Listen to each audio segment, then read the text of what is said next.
Yes, ask everybody to join early.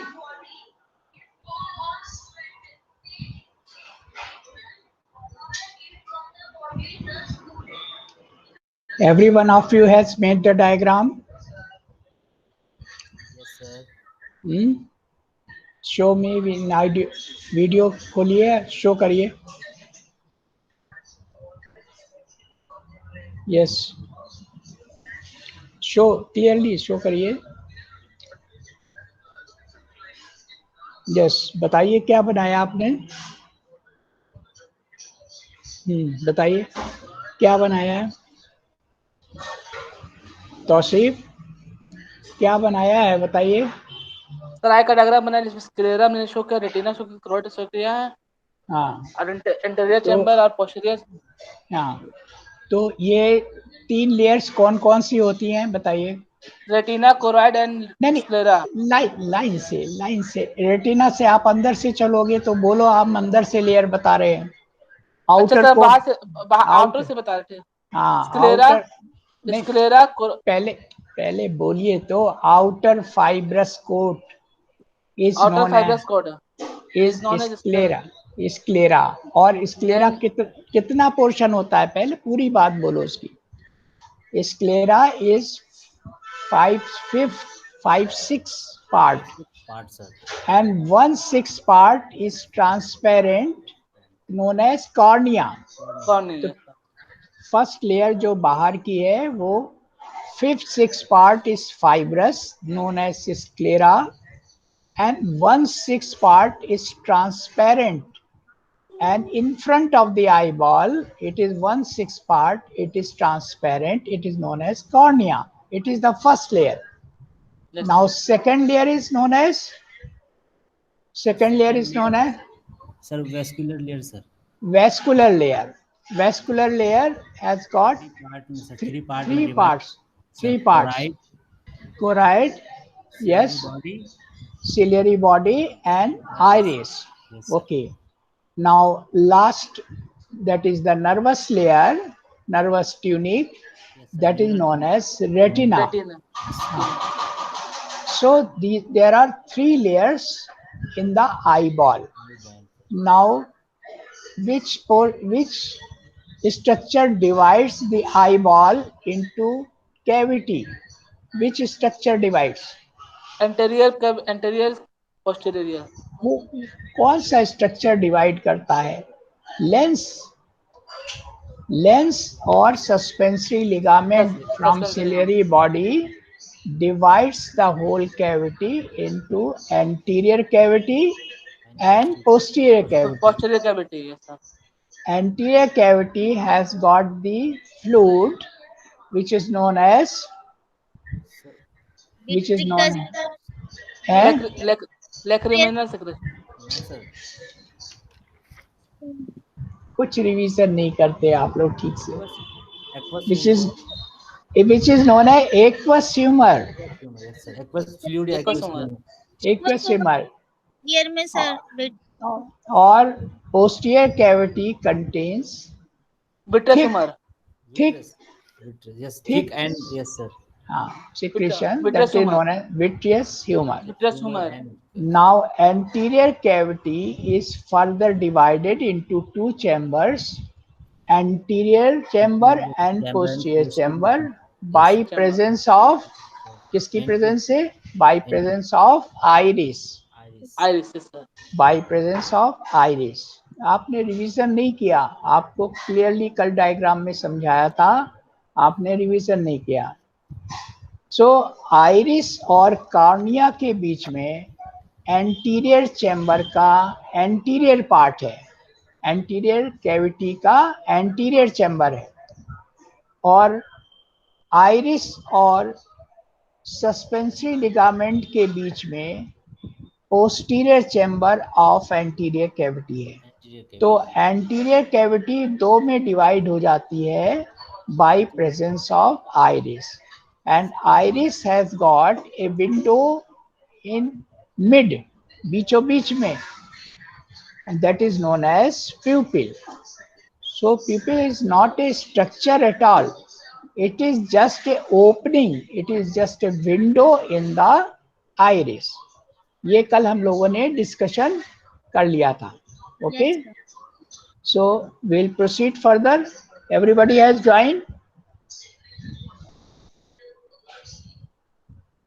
Yes, sir. Okay.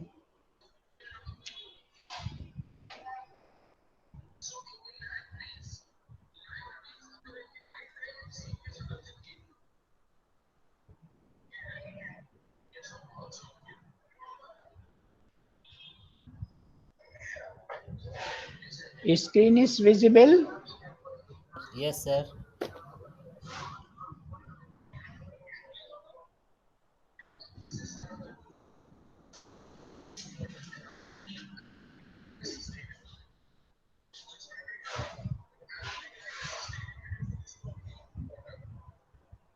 अभी जो आपने ये आई का प्रोटेक्शन कैसे होता है, eye is protected by eyelids, upper eyelid and lower eyelid, and in eyelids have got eyelashes, so these are the two protection. Then eyeball is covered in front, eyeball is covered in front by white layer known as eyeball. Conjunctiva. फिर से बोलिए, eyeball. क्या बोल रहे हैं? Eye ball cover कर रहा है, किससे कवर्ड हो रहा है? सोच के बोलिए क्या? Conjunctiva. It is the conjunctiva. Conjunctiva नाम भी पूरा याद नहीं है, कंजन कंजन कर रहे हैं. Conjunctiva, sir. हाँ, conjunctiva. It is covering the eyeball except the cornea. Cornea को छोड़ करके पूरा आई बॉल सामने से कवर्ड है. White conjunctiva, it is known as bulbar conjunctiva. It is known as bulbar conjunctiva. And और जो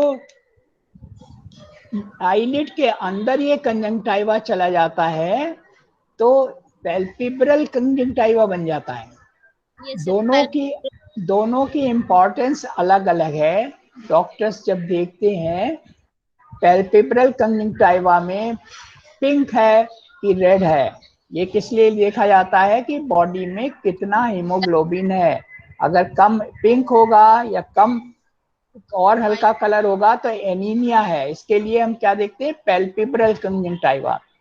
और ये bulbar conjunctiva it becomes yellow. सबसे पहले यहीं पे जॉन्डिस का अंदाज होता है क्योंकि फ्रंट में खुला हुआ पार्ट है, सब सामने से दिखलाई देता है. अगर येलोनेस आ गई इसमें so it is case of jaundice.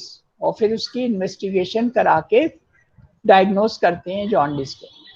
तो बल्बर कंजंक्टाइवा और यहाँ पर ये लेटरल एंगल है आई का, ये मीडियल एंगल है. यहाँ पर दो ओपनिंग्स हैं, they are known as lacrimal puncta. They are known as lacrimal puncta. और ये लैक्राइमल पंक्टा किस में काम आता है? अभी आगे आपको लैक्राइमल एपरेटस का पार्ट है जो आपको दिखाया. तो ये बात कल हम लोग कर चुके हैं. ये आईलिड अपर वाली आईलिड है, ये लोअर आईलिड है, ये पूरा आई बॉल है. अभी जो हमने कहा कि बाहर से ये कॉर्निया को छोड़ करके यहाँ पर जो लेयर सामने होती है कवर करती है, वो कौन सी लेयर है? बल्बर कंजंक्टाइवा, जो बल्ब को सामने से कवर किए हुए वाइट है. और जो ये रिफ्लेक्ट होकर के आईलिड के नीचे हो जाती है पैल्पेब्रल कंजंक्टाइवा. देखिए लिखा हुआ ना पैल्पेब्रल कंजंक्टाइवा. तो ये बाहर से कवर करती है. और पहली लेयर ये वाइट वाली फाइब्रस लेयर, स्क्लेरा 5-6 पोर्शन और 1/6 पोर्शन ट्रांसपेरेंट कॉर्निया. दूसरी लेयर ये रेड कलर में आ रही है, this is the choroid, this is ciliary body second part, and third part is the iris. And this is the gap, बीचों बीच में गैप है आइरिस में, ए विंडो है, that is known as pupil. इसका साइज इस gap का छोटा बड़ा होता रहता है, और लाइट में जाएंगे तो छोटा हो जाएगा, डार्क में जाएंगे तो बड़ा हो जाएगा. This is known as accommodation. हम जब थोड़ी देर लाइट से अंधेरे में जाते हैं तो थोड़ी देर कुछ दिखलाई नहीं देता, थोड़ी देर बाद कुछ दिखलाई देता। सबने अनुभव किया होगा ना ये बात। जब आप बहुत लाइट से एकदम अंधेरे कमरे में जाएं तो थोड़ी देर दिखलाई नहीं देता, थोड़ी देर बाद सब कुछ दिखलाई देने लगता है। जब आप बिना लाइट जलाए अंधेरे में थोड़ा थोड़ा मालूम होने लगता है। और कैसे मालूम होता है? क्योंकि लाइट में प्यूपिल क्या था, कॉन्स्ट्रिक्टेड था, ये कम था, लाइट में सिकुड़ा हुआ होता है।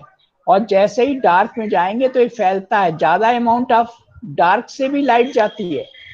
आप बताइए डार्क में लाइट होती है कि नहीं होती है? Yes sir.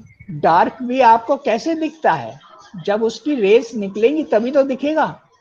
तो डार्क में भी जब आप कमरे में जाते हो बिना लाइट जलाए भी आपको ये पता है, पहले से अंदाजा है कि यहाँ पे मेज रखी, यहाँ पे पलंग है, तो अंदाजा होता है कि यहाँ पे पलंग है, यहाँ पर मेज है। यानी उस ऑब्जेक्ट से भी रेस निकलती हैं। तो वो कैसे एब्जॉर्ब होती हैं? जब ये प्यूपिल डायलेट कर जाता है। यही कॉन्स्ट्रिक्शन होना प्यूपिल का और डायलेट होना, ये कहलाता है एक्मोडेशन। एक्मोडेशन यानी अपनी स्थिति बदलता है प्यूपिल। और उसके बाद third layer is the retina. Retina बीच में ये मिलती है बैक में, this is known as optic disc. और ऑप्टिक डिस्क के बाद यहाँ पे क्रेनियल नर्व, ऑप्टिक नर्व निकल जाती है। ऑप्टिक डिस्क में मैंने बताया था ये ब्लाइंड स्पॉट होता है, यहाँ पर कोई भी इमेज नहीं बनता। मगर यहाँ पर पास में एक पिट होता है जो मैंने अगली डायग्राम में दिखलाया था।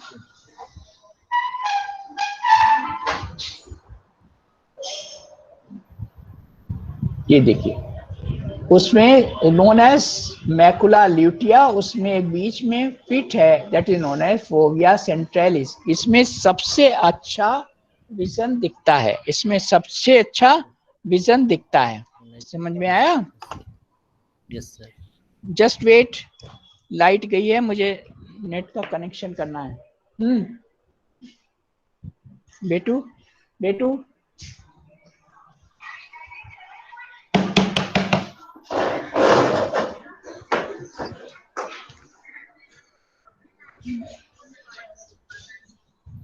ओके। तो ये फोविया सेंट्रलिस जो एरिया है, इस पे सबसे अच्छा विजन होता है। ठीक है,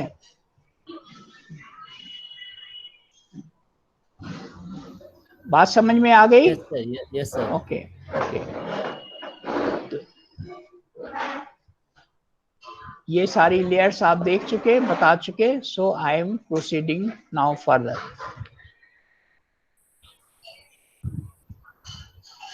तो आई में दो तरह की कैविटी हैं जो भी डिस्कस कर चुके हैं, एंटीरियर कैविटी और पोस्टीरियर कैविटी। एंटीरियर कैविटी में दो चैम्बर होते हैं और वो कैसे बन जाते हैं? आइरिस के कारण। Anterior chamber is between iris और कार्निया, और पोस्टीरियर चैम्बर लेंस और आइरिस के बीच में है। Okay, this much we have discuss. और ये कैसे इमेज बन रही है? बायनोकुलर विजन है हम लोग का। Aqueous humour, we have discuss vitreous humour.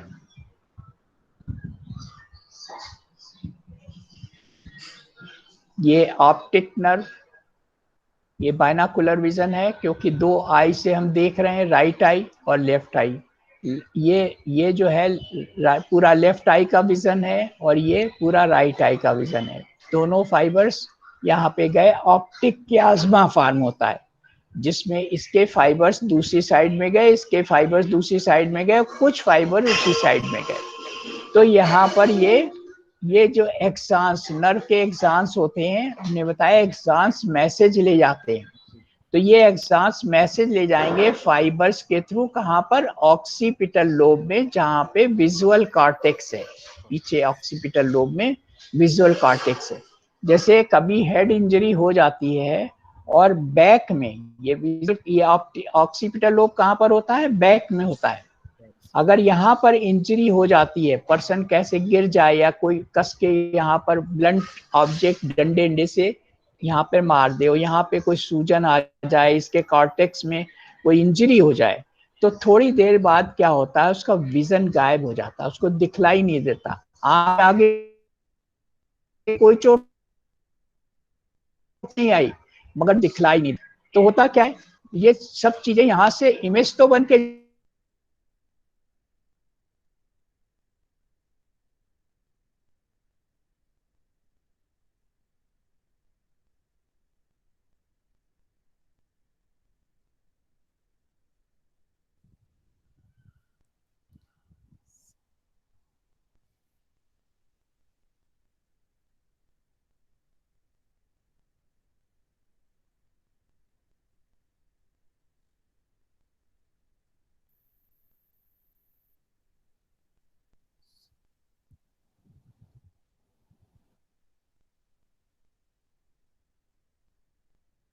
जहां पे रीड किया जाता है इमेज की, जो बताता है मेमोरी से हर चीज को, वो रीडिंग नहीं कर पा रहा है तो विजन गायब हो जाता है।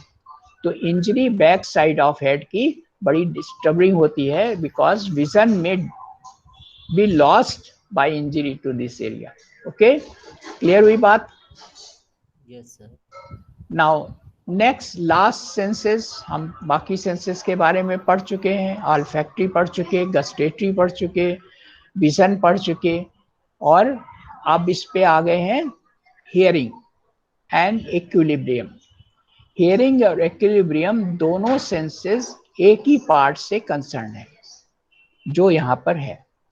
तो हियरिंग, ये ईयर है, ईयर का 3 पार्ट होते हैं।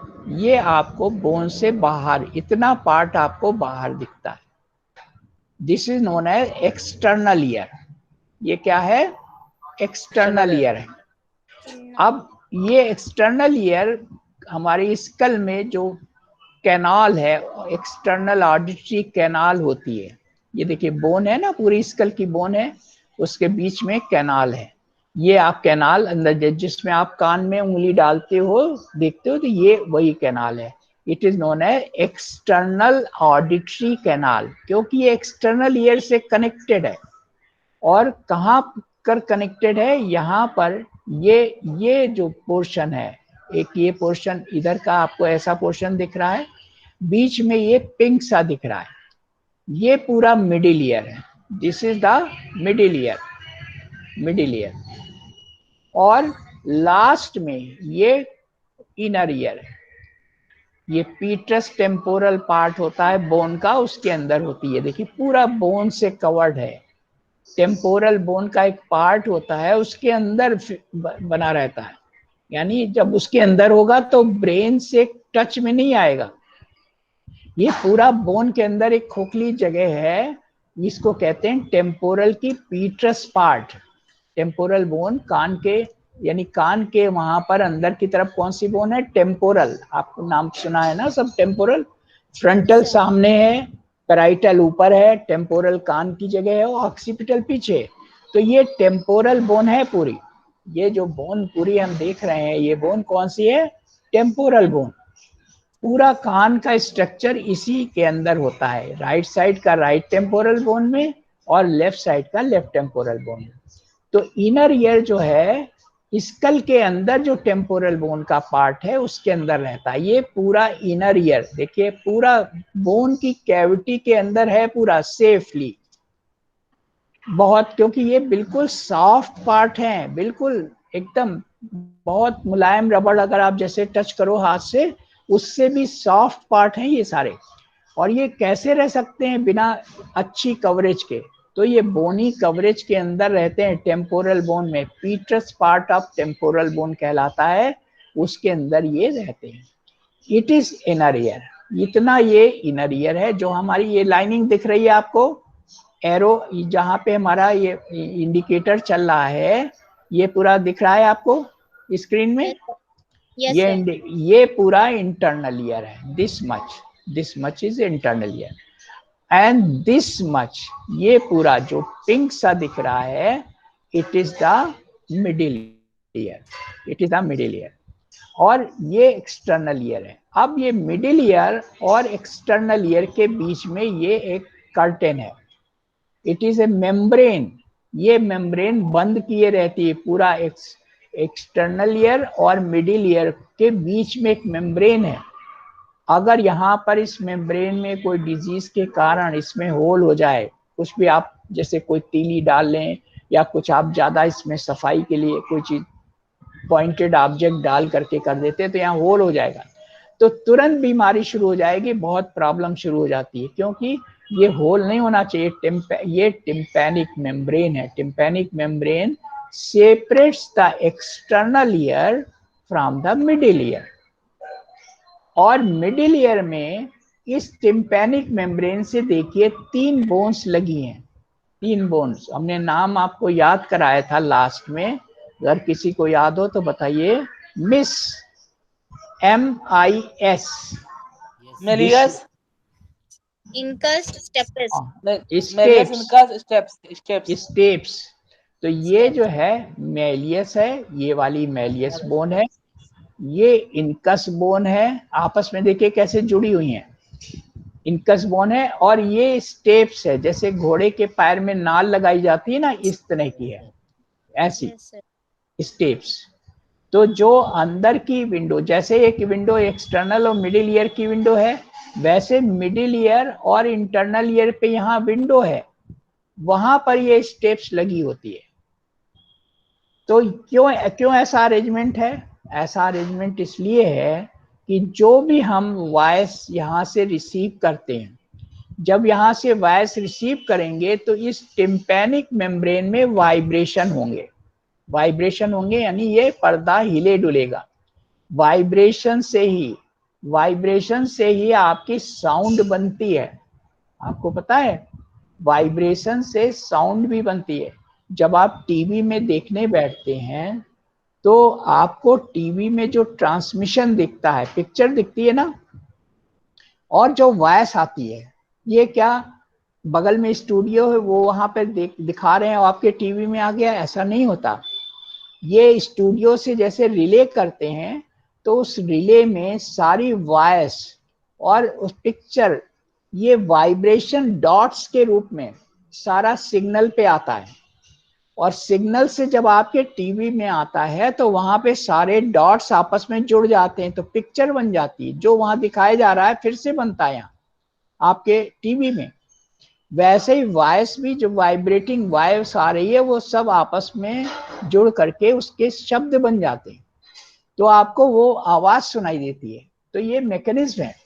तो यहाँ से जो वाइब्रेशंस बाहर से जाएंगे, इससे वाइब्रेशन होगा टिम्पैनिक मेम्ब्रेन का, और ये जो बोन्स हैं, छोटी छोटी बोन्स है, सबसे स्मॉलेस्ट बोन है बॉडी की है, मेलियस में जाएगा इम्प्रेशन। जब ये टिम्पैनिक मेम्ब्रेन वाइब्रेट करेगी तो किस में जाएगा उसका वाइब्रेशन? मेलियस में। और मेलियस से किस में जाएगा? इनकस में। और इनकस से किस में जाएगा? स्टेप्स में। तो जो बाहर की वॉइस थी वो अंदर की तरफ मिडिल ईयर के थ्रू होते हुए इंटरनल ईयर में चली जाएगी। और इंटरनल ईयर में 2 पार्ट हैं, इंटरनल ईयर में 2 पार्ट हैं अगेन। ये है वेस्टिब्यूल, ये वेस्टिब्यूल है, और ये कॉक्लिया है। ये कॉक्लिया, जैसे शंख का आप स्ट्रक्चर देखते हो ना, ऐसे कॉक्लिया। ये कॉक्लिया जो है हियरिंग पार्ट है। कॉक्लिया क्या है? हियरिंग पार्ट है। और vestibule part is the balancing part. तो बैलेंसिंग पार्ट ये हो गया जिसमें ये सेमी सर्कुलर कैनाल्स हैं। ये देखो सेमी सर्कुलर कैनाल्स हैं 3।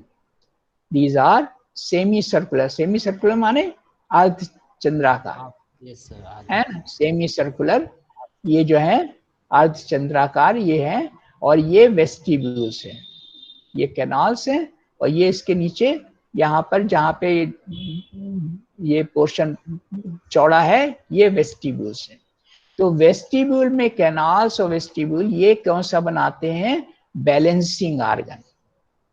यहाँ से देखिए बैलेंसिंग ऑर्गन से ये नर्व निकल रही है बैलेंसिंग के लिए, और हियरिंग वाली कॉक्लिया के पार्ट से ये नर्व निकल रही है। ये दोनों आपस में यूनाइट हो गई, बैलेंसिंग वाली और कॉक्लियर वाली। तो ये वेस्टिबुलर पार्ट है और ये कॉक्लियर पार्ट की नर्व है, दोनों मिल करके ऑडिटरी नर्व बनाती हैं। उसको कहते हैं वेस्टिबुलो कॉक्लियर नर्व, क्योंकि वेस्टिबुल से आ रही है एक नर्व और एक आ रही है कॉक्लियर से। तो हम क्या बोलेंगे? वेस्टिबुलो कॉक्लियर नर्व, देखिए लिखा हुआ है। 8th क्रेनियल नर्व होती है, 8वीं क्रेनियल नर्व है जिसका नाम है वेस्टिबुलो कॉक्लियर। वेस्टिबुलो माने जो वेस्टिब्यूल पार्ट से निकली है, और कॉक्लियर माने जो कॉक्लियर पार्ट से निकली है। दोनों मिल करके 8वीं cranial nerve 8th cranial nerve बनाती है। ये एक वेस्टिबुलर पार्ट बैलेंसिंग में, आप बैलेंसिंग मतलब जब आप चलते हो नॉर्मली तो बैलेंस में चल पाते हो ना। जब बैलेंसिंग नहीं होता है, जैसे आपने देखा कोई एल्कोहलिक चलता है तो कैसे चलता है, कभी एक पैर इधर कभी एक पैर उधर, उसका बैलेंस बिगड़ जाता है। तो वो बैलेंस क्यों बिगड़ा, क्योंकि ब्रेन में जो बैलेंसिंग का सेंटर है वो डिस्टर्ब हो गया ड्यू टू एल्कोहल इंटॉक्सिकेशन। मगर अगर यहाँ पर वेस्टिबुलर पार्ट में कोई प्रॉब्लम शुरू हो जाए तो भी बैलेंसिंग गड़बड़ हो जाती है। तो ये मेंटेन रखता है बैलेंसिंग, और ये पार्ट हमको हियरिंग में वर्क करता है, इसलिए इसका नाम है, इस 8th क्रेनियल नर्व का नाम है पूरा वेस्टिबुलो कॉक्लियर नर्व। साधारणतया हम उसको कह देते हैं ऑडिटरी नर्व, मगर वो उसका पूरा नाम क्या है, वेस्टिबुलो कॉक्लियर नर्व। तो ये इंटरनल ईयर का पार्ट है, ये मिडिल ईयर। अब मिडिल ईयर में एक तो स्ट्रक्चर ये हो गया, ये 3 बोन्स जो है, स्मॉलेस्ट बोन, मैलियस, इनकस और स्टेप्स, ये तीनों का काम क्या हुआ, transmission of auditory waves. Transmission of waves, कहां से वेव ट्रांसफर किया उन्होंने, टिम्पैनिक मेम्ब्रेन से। टिम्पैनिक मेम्ब्रेन से इन्होंने ट्रांसफर किया। जो वाइब्रेशन यहाँ पे आ रहे थे, साउंड के वाइब्रेशन, वो इन्होंने ट्रांसफर किए इनटू द कॉक्लिया। ठीक है। और दूसरा, ये जो मिडिल ईयर है ये कनेक्टेड है, देखिए ये मिडिल ईयर है, ये कनेक्टेड है हमारे ओरल कैविटी से। यहाँ पर नेजोफेरिंक्स के पास एक ऑडिटरी ट्यूब होती है, स्टेकियन ट्यूब जिसका नाम होता है, ये नेजोफेरिंक्स के पास खुलती है। तो इससे क्या होता है कि यहाँ पर प्रेशर मेंटेन रहता है, यहाँ पर प्रेशर मेंटेन रहता है। अगर यहाँ पर कोई इन्फेक्शन होता है ओरल कैविटी का, तो वो इन्फेक्शन कहाँ आ जाता है, मिडिल ईयर में, और आपको यहाँ पेन होने लगता है। तभी कान में पेन होता है। कान में पेन जब होता है, गले में खराबी हो, आपको एक्सपीरियंस हुआ होगा कि जब गले में टॉन्सिल हो जाए, या गले में फेरेंजाइटिस हो जाए, गले में स्टोमेटाइटिस हो जाए, गले में किसी तरह का भी दर्द हो, तो वो कहाँ पे रिफ्लेक्ट होता है, कान के अंदर। आपको एक्सपीरियंस हुआ कभी किसी को? सर जब दांत दर्द होता है फिर तो भी कान में दर्द होता है सर। हाँ, तो कुछ इन्फेक्शन, दांत में दर्द होगा, दर्द का मतलब देर पेन होने का मतलब कोई इन्फ्लेमेशन है दांतों में, और इन्फ्लेमेशन होने का मतलब है कि ओरल कैविटी में इन्फ्लेमेशन होगा तभी तो दांत में जाएगा। तो ओरल कैविटी, नेजोफेरिंक्स, ओरोफेरिंक्स सब पास ही पास तो है, तो वहां से इन्फ्लेमेशन किस में आ जाएगा, मिडिल ईयर में। और मिडिल ईयर में अगर इन्फ्लेमेशन आ जाता है तो वो पेन फील होता है कान के अंदर, यहाँ पर फील होता है, क्योंकि वो इन्फ्लेमेशन ट्रांसमिट हो जाएगा इन नर्व्स में भी। वेस्टिबुलो और कॉक्लियर नर्व जो है, इससे भी ट्रांसफर हो जाएगा, और ये पेन फील होगा कान में। समझ में आया? तो उसमें क्या होता है, यूजुअली आप देखते हो कि आप ओरल कैविटी का इन्फ्लेमेशन ठीक करो, कान का दर्द ठीक हो जाता है। यानी कभी कभी कान के दर्द में हमें कान की इलाज नहीं करनी पड़ती है। रीजन ये कि ओरल कैविटी का इन्फेक्शन गया, जब ओरल कैविटी का इन्फेक्शन ठीक होगा तो इन्फेक्शन मिडिल ईयर का अपने आप खत्म हो जाएगा। तो most of the times we don't require treatment for the ear एक्ट। कोई भी लोग जल्दी से क्या करते हैं, ओरल कैविटी का ध्यान नहीं देते हो और ईयर ड्रॉप्स डालते रहते हैं। उससे फायदा क्या होता है, ईयर ड्रॉप से कोई फायदा नहीं होता। ईयर ड्रॉप तो तब डालनी चाहिए जब इन्फ्लेमेशन इस एरिया में बढ़ जाए और ओरल कैविटी का कम हो जाए, तब तो हमें ट्रीटमेंट यहाँ के लिए करना है। आई बात समझ? तो अब ये स्ट्रक्चर आपको समझ में आया? ये डायग्राम बनाना कठिन तो नहीं है। ये हाँ, आपको सर। बोन दिखाई गई है, पूरी ये बोन है, टेम्पोरल बोन है।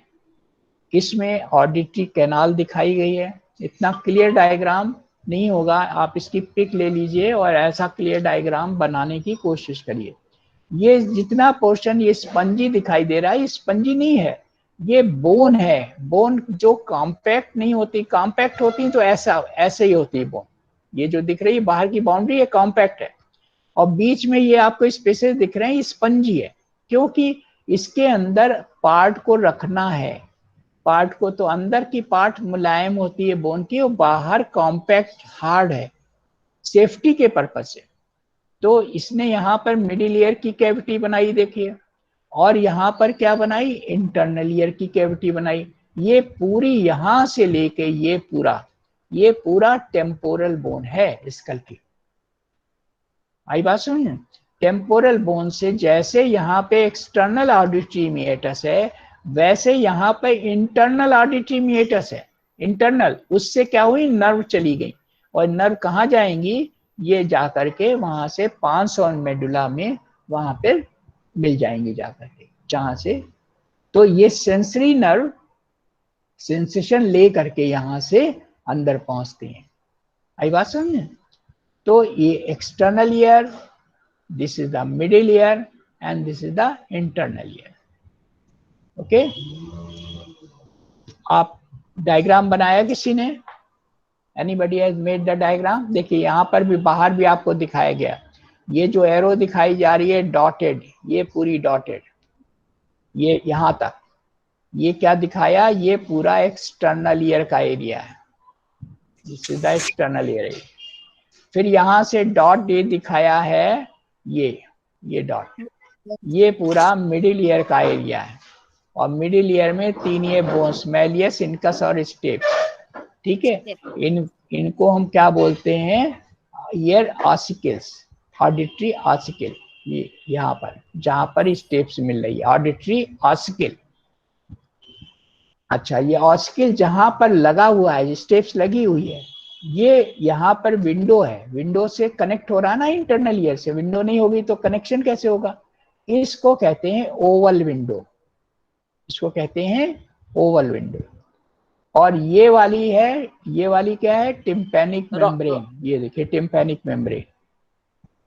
हाँ, आई बात समझे, टिम्पैनिक मेम्ब्रेन, ओवल विंडो, और उसके नीचे जहां पर स्टेप्स नहीं मिलती है वहां पे नीचे राउंड विंडो है। राउंड विंडो में ये स्टेप्स ओवल विंडो में मिलती है, ये ध्यान रखिए।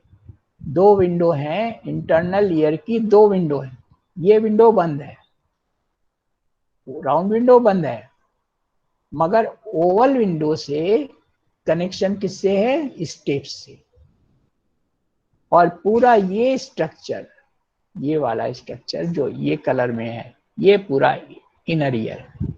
तो बाहर से ये डिवीजन जो दिखाया गया है, ये पूरे पार्ट को 3 पार्ट में बांट देता है।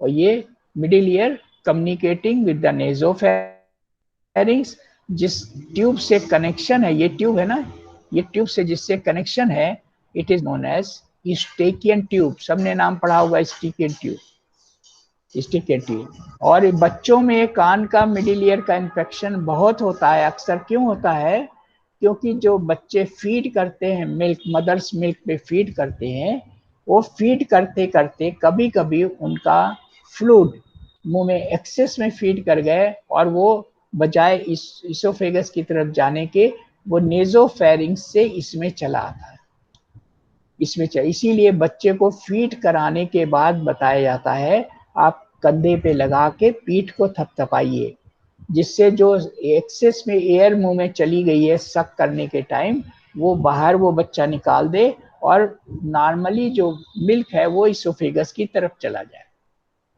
तो अगर ऐसा नहीं होता, बच्चे को फीड करा के लिटा दिया, तो कभी कभी वो इधर भी चला जाता है, कभी वो ट्रैकिया में भी चला जाता है, और उससे बहुत से कॉम्प्लिकेशंस हो जाते हैं। ओके, तो ये डायग्राम बिल्कुल क्लियर समझ में आ गया? Everybody has taken the pic of diagram? Yes sir. तो डायग्राम की पिक लेके आप फिर पिक बनाएंगे, और बाद में वीडियो में देखेंगे तो पता चल जाएगा। So external ear is located mostly on the outside of the body, and middle and inner areas are housed within the petrous portion of temporal bone. अभी हमने आपको बताया जो मिडिल ईयर और इनर ईयर का ज्यादातर किसमें पार्ट होता है, टेम्पोरल बोन के पीटरस पार्ट है। पीटरस माने उठा हुआ part. Movement of the inner ear fluid result in the sensation of hearing and equilibrium।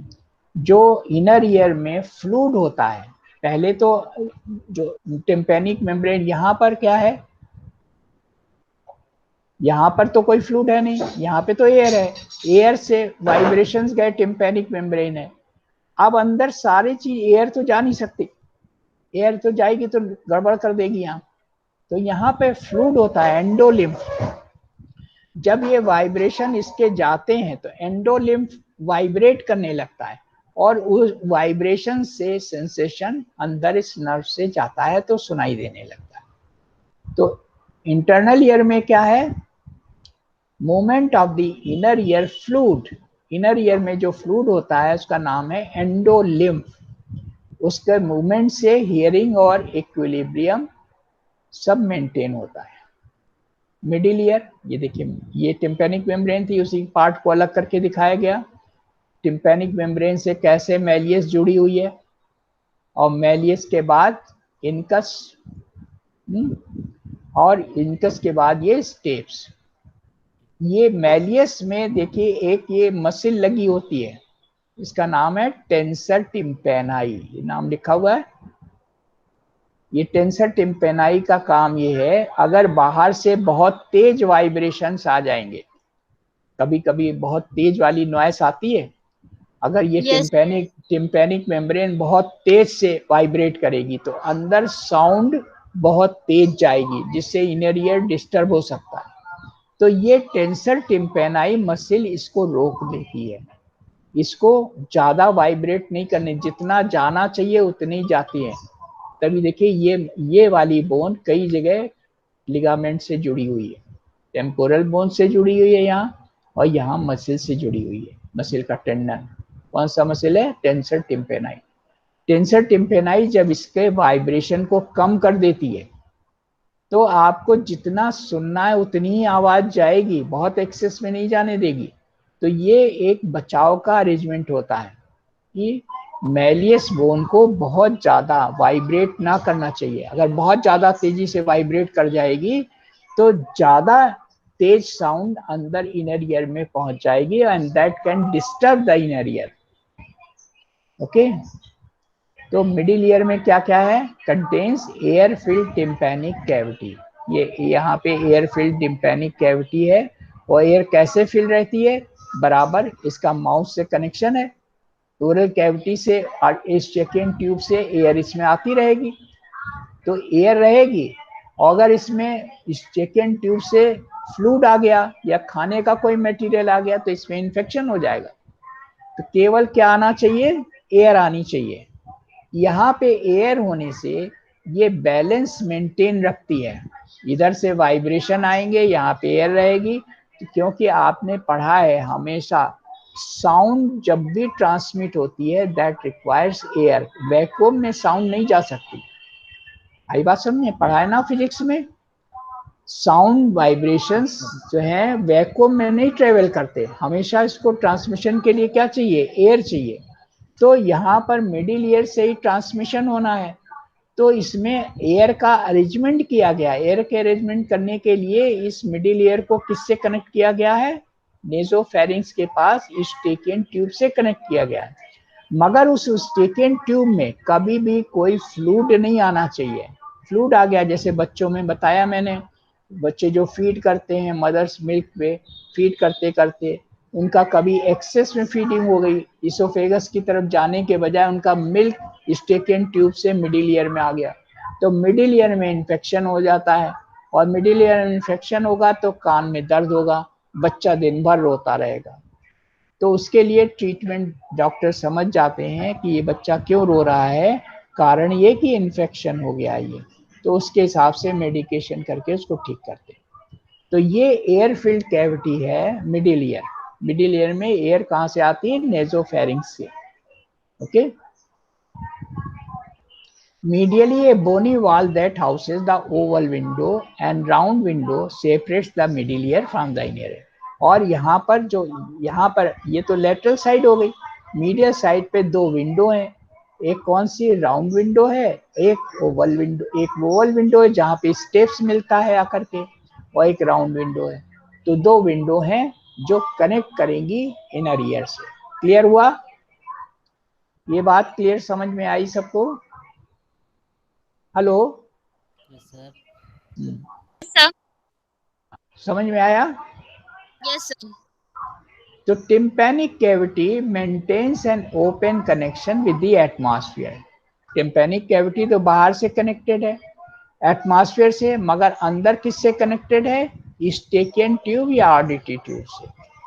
और ट्यूब कहाँ पे खुलती है? नेजोफेरिंग्स में। नेजोफेरिंग्स तो मालूम है, फेरिंग्स के 3 पार्ट बताए हैं हमने आपको। नोज के पीछे का पार्ट नेजोफेरिंग्स, ओरल कैविटी के पीछे का पार्ट ओरोफेरिंग्स, और लैरिंग्स के पीछे का पार्ट लैरिंगोफेरिंग्स। 3 पार्ट होते हैं फेरिंग्स के। तो it has normally close slit like opening and its connection to nasopharynx. Nasopharynx से मिडिल ईयर का कनेक्शन होता है। किससे होता है? ऑडिटरी ट्यूब से या स्टेकियन ट्यूब से।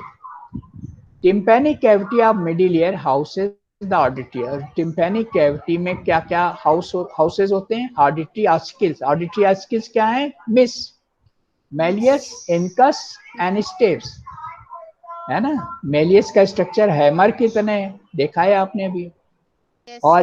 और ये एनविल की तरह है, और ये स्टेप्स स्टिरअप की तरह है, जो घोड़े के पैर में नाल लगाई जाती है उस तरह की है ये steps.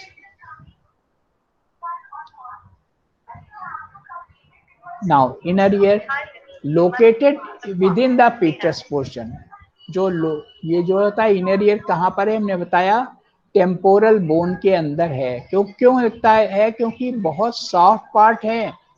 Inner ear is completely सबसे ज्यादा सॉफ्ट पार्ट है। उसको कहीं भी आप रख दो तो एकदम से दब जाएगा। आप अगर उसको निकाल लीजिए तो दोनों आप अंगूठे और उंगली के बीच में दबा सकते हैं। तो वो ऐसे बोनी पार्ट के अंदर एक कैविटी सी बनी है, स्पेस बनी है। वो कहाँ बनी है? टेम्पोरल बोन, उसके अंदर है। अभी आपको मैंने दिखाया था टेम्पोरल बोन का पीटर्स पार्ट, उसके अंदर है। और इसमें दो पार्ट होते हैं। Contains 2 sac like membranous labyrinth part, utricle and saccule. जो लैब्रिन्थ है, लैब्रिन्थ पार्ट में एक यूट्रिकल है और सैक्यूल है, जो आपस में इंटरकनेक्टेड है बाय सेमी सर्कुलर कैनाल। ये semi circular canal vestibular complex क्या बनाता है? ये बैलेंसिंग पार्ट। और कॉक्लिया हाउसेज है कॉक्लियर डक्ट, और ये हियरिंग पार्ट होता है कॉक्लिया। देखिए ये वाला बैलेंसिंग पार्ट है, वेस्टिबुलर पार्ट, जिसमें सेमी सर्कुलर कैनाल है, और ये यूट्रिकल है। ये यूट्रिकल और ये सेमी सर्कुलर कैनाल सब मिलकर के इसको क्या बोलते हैं? वेस्टिब्यूल। और ये वाला पार्ट जो आप सम की तरह ऐसे मुड़ा हुआ है, it is the membranes लैब्रिन्थ।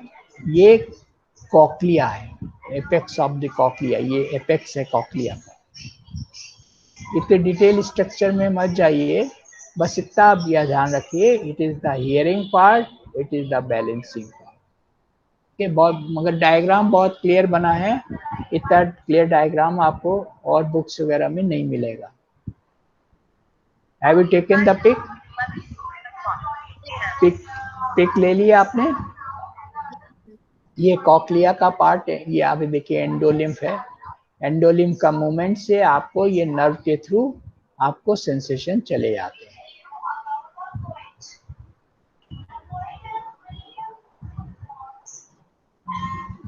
Equilibrium में क्या होता है? इक्विलिब्रियम कैसे? Rotation of head causes endolymph within the semi circular canal to push against. क्या ये जब भी आप कोई रोटेशन मूवमेंट करते हैं तो वो कैसे बैलेंस किया जाता है? इसके अंदर का एंडोलिम्फ किस में जाना है, किसके हिसाब से वो एंडोलिम्फ मूव करेगा, जिस हिसाब से अगर दोनों में सिंक्रोनिसिटी है मूवमेंट में आपके, तब तो आप बैलेंस में रहेंगे। अगर इसका सिंक्रोनिसिटी नहीं होगी तो आपका बैलेंस बिगड़ जाएगा। तो ये बैलेंसिंग इक्विलिब्रियम ऑर्गन है। और स्ट्रक्चर ऑफ हियरिंग कॉक्लिया होता है। कॉक्लिया में मेम्ब्रेनस लेब्रिंथ स्पाइरल ऑर्गन है, उसको कहते हैं ऑर्गन ऑफ कार्टाई। ऑर्गन ऑफ कार्टाई जो दिखाया था आपको ऐसे राउंड वाला, उसके अंदर होता है। ये देखिए, यहाँ से देखिए नर्व्स निकल रही हैं हर जगह ऑर्गन ऑफ कार्टाई से, ये नर्व्स जा रही है कॉक्लियर नर्व। ये कॉक्लिया का इतने पोर्शन का दिखाया गया है ये टीएस सेक्शन। तो आपको ये दो पार्ट याद रखने हैं कि एक बैलेंसिंग पार्ट होता है, एक ये हियरिंग पार्ट होता है, और दोनों से नर्व स्टार्ट होती हैं। तो वेस्टिबुलो कॉक्लियर नर्व बनती है जो सेंसेशन ब्रेन तक ले जाती है।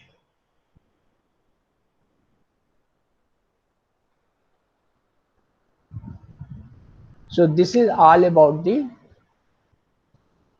all the senses of the nervous system. कहीं पर भी कोई प्रॉब्लम अभी हो तो you can revise. Hello, no sir. Okay.